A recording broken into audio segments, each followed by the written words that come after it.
Hey guys, అందరూ ఎలా ఉన్నారు? ఈరోజు వీడియో ఏంటంటే మటన్ బిర్యానీ ఎలా ప్రిపేర్ చేసుకోవాలో చూసేయండి. కొంచెం వెరైటీగా ట్రై చేశాను, పచ్చిమిర్చి వేసి ఎక్కువ కొత్తిమీర, పుదీనా, కరివేపాకు ఇలా తెచ్చుకున్నప్పుడు నేను దాన్ని క్లీన్ చేసేసి ఇలా స్టోరేజ్ బాక్సెస్లో స్టోర్ చేసుకుంటాను. ఎక్కువ డేస్ ఉంటాయి అన్నమాట. నెక్స్ట్ రెసిపీలోకి వచ్చేద్దాం. దీని పేరు ఏం పెట్టుకుందామంటే పచ్చిమిర్చి మటన్ పులావ్. ఫస్ట్ ఆనియన్స్ని సన్నగా చాప్ చేసేసుకొని పక్కన పెట్టేసుకోవాలి.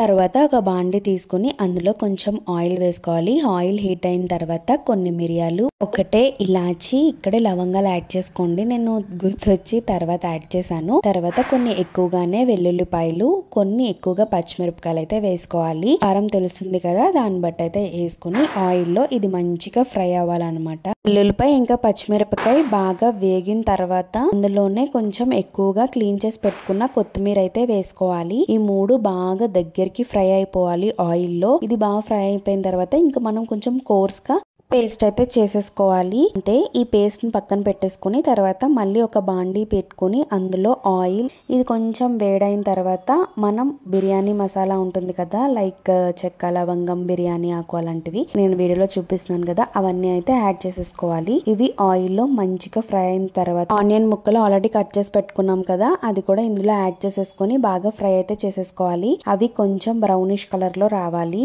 ఆనియన్స్ ఫ్రై అయిపోయిన తర్వాత అందులోనే ఫ్రెష్ గా దంచి పెట్టుకున్న అల్లం వెల్లుల్లిపాయ పేస్ట్ కూడా యాడ్ చేసేసుకొని బాగా మిక్స్ అయితే చేసేసుకోవాలి. తర్వాత నేనైతే మటన్ ని ఆల్రెడీ కొంచెం ఉప్పు, పసుపు వేసేసి బాయిల్ అయితే చేసేసుకొని పెట్టుకున్నాను. ఇంకా మటన్ పీసెస్ ని కూడా ఇందులో యాడ్ చేసేసుకొని ఆయిల్ లో బాగా ఫ్రై అవనివ్వాలి. మటన్ కొంచెం ఫ్రై అయిన తర్వాత మనం ఆల్రెడీ పేస్ట్ చేసి పెట్టుకున్నాం కదా, ఆ పేస్ట్ ని కూడా ఇందులో యాడ్ చేసేసుకుని బాగా మిక్స్ చేసేసుకుని ఆ పేస్ట్ మొత్తం మటన్ పీసెస్ కి బాగా పట్టేయాలి. సో కొంచెం సేపు మూత అయితే పెట్టేసి బాగా మగ్గనివ్వాలి. కొంచెం వాటర్ అనేది బయటకు వస్తుంది. ఉడకపెట్టినప్పుడు ఆల్మోస్ట్ వాటర్ అంతా పోతుంది. ఈ పేస్ట్ ఇది యాడ్ చేసినప్పుడు నూనె కొంచెం పైకి వస్తుంది. సో అంతవరకు బాగా మిక్స్ చేసుకోవాలి. తర్వాత కొంచెం సాల్ట్, ఇంకా పసుపు, జీలకర్ర, ధనియాల పొడి, కొంచెం బిర్యానీ మసాలా.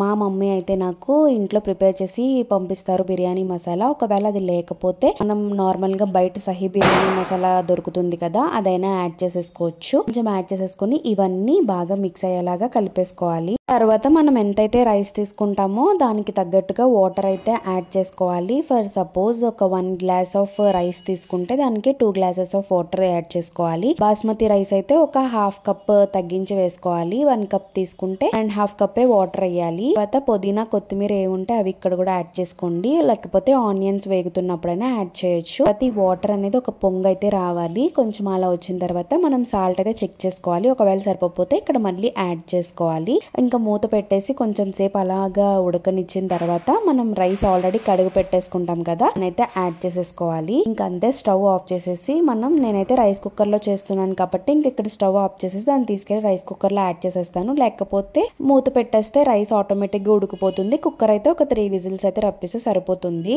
ఈ వాటర్ లోనే కొంచెం గీ ఇంకా లెమన్ వాటర్ కూడా యాడ్ చేయాలి. గీ యాడ్ చేయడం వల్ల ఏంటంటే రైస్ కొంచెం పొడి పొడిలాడుతూ వస్తుంది. అంతే, సింపుల్ గా పచ్చిమిర్చి మటన్ పులావ్ అయితే రెడీ అయిపోయింది. చాలా అంటే చాలా టేస్టీగా ఉంది. ఫస్ట్ టైం ట్రై చేసినా సరే మీకు కూడా వీడియో నచ్చితే లైక్ చేయండి. అలానే రెసిపీ నచ్చితే డెఫినెట్ గా ట్రై చేసి ఎలా వచ్చిందో కమెంట్ లో చెప్పండి. కార్తీక మాసం కదా, నాన్ వెజ్ తింటారా అని అడుగుతారు. తిననండి, కాకపోతే ఇది అంతకు ముందు వీడియో ఇప్పుడైతే అప్లోడ్ చేస్తున్నాను. బ్యాక్గ్రౌండ్ డిస్టర్బెన్స్ ని కొంచెం అడ్జస్ట్ అవ్వండి. ఇది దివాళీ కదా, సో ఎంత ఆగి ట్రై చేసినా సరే క్రాకర్ సౌండ్ అయితే వస్తున్నాయి. మైక్ అయితే ఇంకా రాలేదు. వీడియో నచ్చితే లైక్, షేర్ అండ్ సబ్స్క్రైబ్.